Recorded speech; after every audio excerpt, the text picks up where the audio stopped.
So I wanted to avoid talking about things I obviously don't enjoy for a while, but I felt a genuine need to chime in on the Invincible situation with Tech Jacket.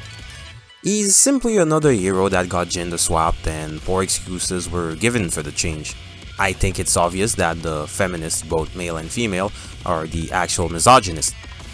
They refuse to accept the role that women naturally inherit from nature itself, and the women who failed in these groups lead the younger ones astray and push them to pursue their penis envy. Now, I need to address an elephant in the room. It's a phrase commonly said among the right-wing grifters and the fake noticers, that there's no issue with strong female characters as long as they are well done, but the entire concept of strong female characters is astroturfed. Not long ago, I joined a group of women to watch a Barbie movie. I was making fun of them at first, but I realized that the movie actually understood the hero's journey of the woman.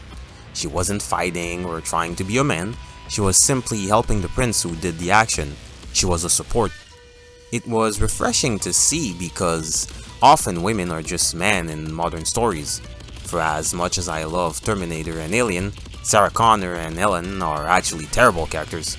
Let's start with the latter, who was not conceived as female, merely as androgynous, and that either male or female could have taken the role.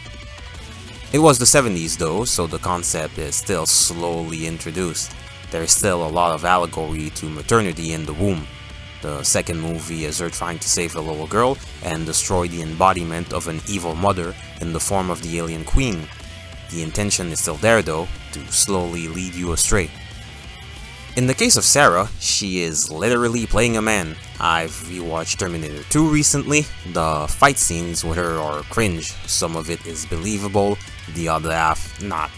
However, there was a theme of her losing her humanity. She was not responding to her role as a mother, and that was tearing her apart. There was a scene of her dreaming about calories, and in the ending she was a happy grandmother. However, these scenes were cut out, telling you all you need to know about what Cameron expects of future women. The movie was still conciliatory. She does make up with the Terminator father figure, but let's not forget about that rant of man only knowing how to destroy and not giving birth.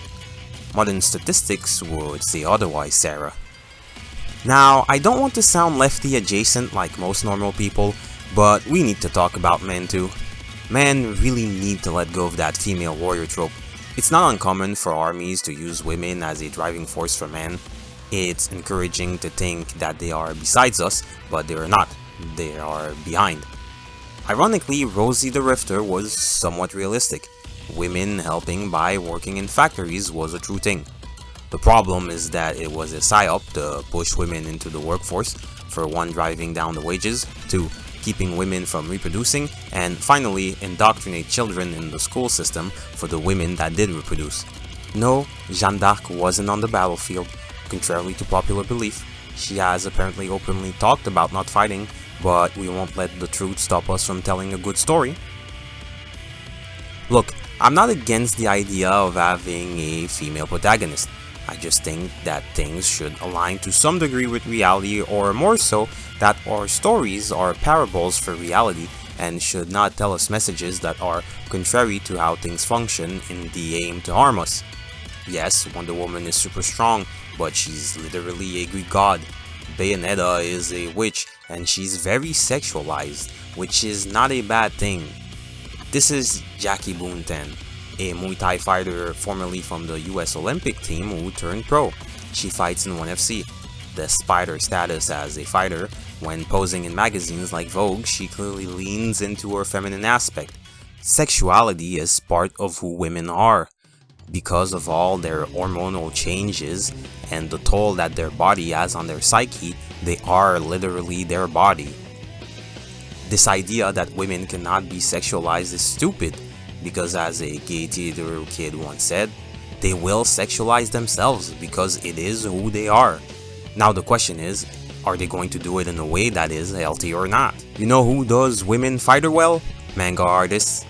It's also the greatest way to detect tourists because they will immediately complain about the female characters not doing enough.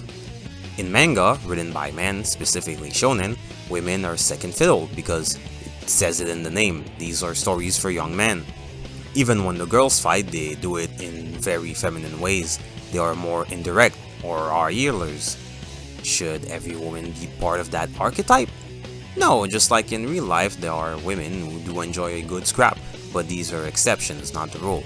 When women write women, well, you get Sailor Moon and Sakura, and it's about a bunch of 13 to 15-year-old girls turning into princesses, dating guys 4 to 5 years older than they are. Weird, isn't it? I know that by definition, propaganda is not subtle. It is meant to be understood by all. I'm reconsidering that definition though. Maybe there's a difference between it and indoctrination, or maybe it just never was a decent definition. Maybe that was always the point. Things that are repeated until we believe them to be true, like how Cal Rittenhouse should have not crossed state lines, as if that means something. The reason why we don't take ground is that certain harmful ideas are accepted because they're not overt. That's how you get from characters like Sarah to Captain Marvel. Most of the people who claim to be like us can't identify what woke is, because they always claim that woke is only something that is overt. It's not woke if it's not in your face. You know that the Critical Drinker recommended Blue Eye Samurai, right? We had it too easy, and we've made a world so safe for ourselves that we even forgot the laws of our own anatomy.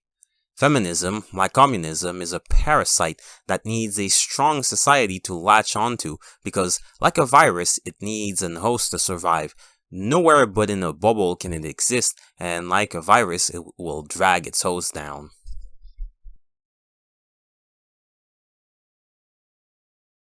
Even if they tear the head off. I've given them dolls to learn that care and caregiving is not just an activity that's reserved for women, but that it's also an activity that is a responsibility of men.